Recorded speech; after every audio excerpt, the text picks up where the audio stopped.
അസ്സലാമു അലൈക്കും വറഹ്മത്തുള്ളാ. നമ്മളെല്ലാവരും വലിയ സ്വപ്നത്തോടെ കെട്ടിപ്പടുക്കുന്ന ഒന്നാണല്ലേ നമ്മുടെ വീട്. എത്ര പൈസ ചെലവാക്കിയിട്ടും എത്ര ഡിസൈൻ ആക്കിയിട്ടും വീട്ടിനകത്ത് സമാധാനമില്ലെങ്കിൽ ആ വീട്ടിൽ എന്ത് വിലയുണ്ട്? ഒരുപാട് പൈസ ഉണ്ടാവും, പക്ഷെ സന്തോഷം ഉണ്ടാവില്ല.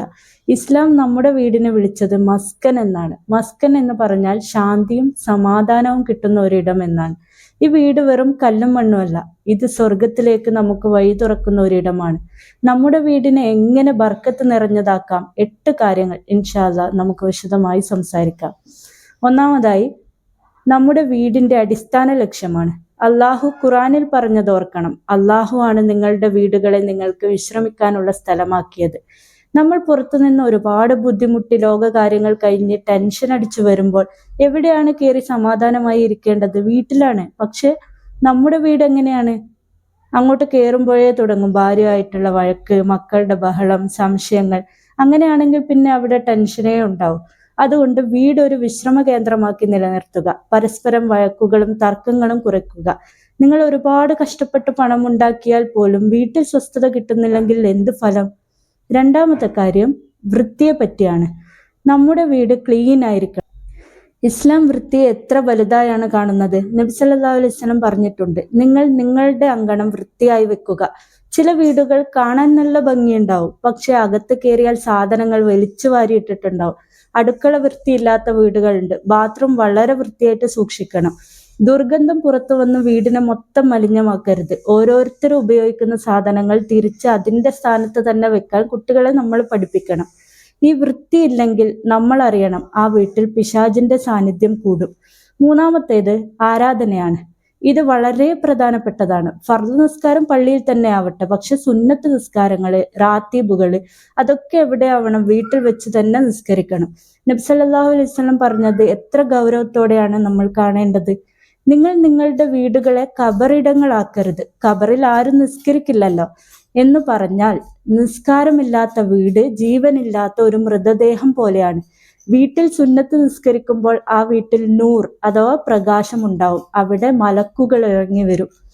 നാലാമത്തെ കാര്യം ദിക്റും ദുആവുമാണ്. പിശാചിനെ പുറത്താക്കാനുള്ള ഏറ്റവും നല്ല മാർഗമാണ് ഈ ദിക്റും ദുആവും. നമ്മൾ വീട്ടിൽ കയറുമ്പോൾ എന്ത് ചെയ്യണം?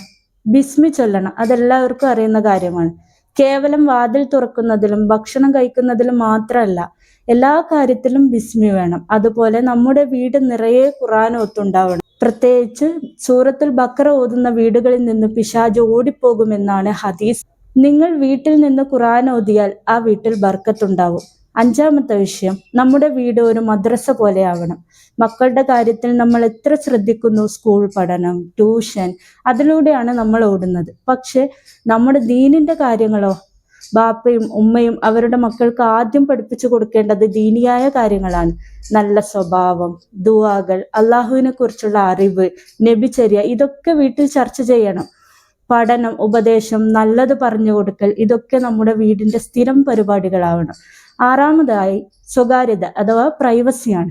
ഇസ്ലാമിന്റെ ഒരു വലിയ നിയമമാണിത്. ഒരാൾ വീട്ടിൽ കയറുമ്പോൾ സലാം പറയുകയും അനുവാദം ചോദിക്കുകയും ചെയ്യണം.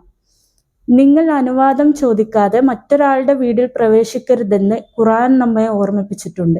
അതുപോലെ വീട്ടിലുള്ളവർ തമ്മിൽ പോലും മര്യാദകളുണ്ട്. ഉദാഹരണത്തിന്, മക്കൾ ഉമ്മാന്റെയോ ഉപ്പാന്റെയോ റൂമിൽ കയറുമ്പോൾ മുതിർന്നവരായതിനു ശേഷം അനുവാദം ചോദിച്ചിട്ട് മാത്രമേ കയറാൻ പാടുള്ളൂ. അനാവശ്യമായി മറ്റൊരാളുടെ വീട്ടിലേക്ക് ഒളിഞ്ഞു നോക്കുന്നത് ഇസ്ലാം തീരെ ഇഷ്ടപ്പെടുന്നില്ല. ഏഴാമത്തെ കാര്യം നല്ല പെരുമാറ്റമാണ്. നബി സല്ലല്ലാഹു അലൈഹി വസല്ലം പറഞ്ഞു, നിങ്ങളിൽ ഉത്തമൻ അവന്റെ കുടുംബത്തോട് ഏറ്റവും നല്ലവനായവനാണ്. ഞാൻ എൻ്റെ കുടുംബത്തോട് നല്ലവനാണ്. നമ്മൾ പുറത്ത് നല്ല മാന്യന്മാരായിരിക്കും, എല്ലാവരോടും ചിരിച്ചു സംസാരിക്കും. പക്ഷെ വീട്ടിൽ കയറിയാലോ? ഭാര്യയോട് ദേഷ്യം, മക്കളോട് കടുപ്പം, എപ്പോഴും വഴക്ക്. ഇത് നമ്മൾ മാറ്റണം. ഭാര്യയെ സഹായിക്കുക, മക്കളെ ചേർത്ത് പിടിക്കുക, സ്നേഹവും കാരുണ്യവും വീട്ടിൽ നിറക്കുക. നമ്മുടെ വീട്ടിലുള്ളവരാണ് നമ്മുടെ നല്ല സ്വഭാവത്തിന് ഏറ്റവും അർഹതയുള്ളവര്. അവസാനമായി എട്ടാമത്തെ കാര്യം, നമ്മൾ വീട് വെക്കാൻ ഉപയോഗിച്ച പണം ഹലാലായ വഴിയായിരിക്കണം. പലിശ വാങ്ങിയോ പറ്റിച്ചെടുത്ത പണം കൊണ്ടോ ഹറാമായ വഴിയിലൂടെയോ നമ്മൾ ഒരു വീട് പണിതാൽ ആ വീട്ടിൽ എത്ര നിസ്കരിച്ചാലും ബർക്കത്തുണ്ടാവില്ല. കാരണം അതിന്റെ അടിസ്ഥാനം തന്നെ പിഴച്ചതാണ്.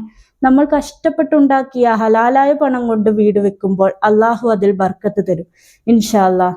നമ്മുടെ വീട്ടിൽ ഐശ്വര്യം ഉണ്ടാവാൻ, വരുമാനം ശുദ്ധമാവാൻ നമ്മൾ ശ്രദ്ധിക്കണം.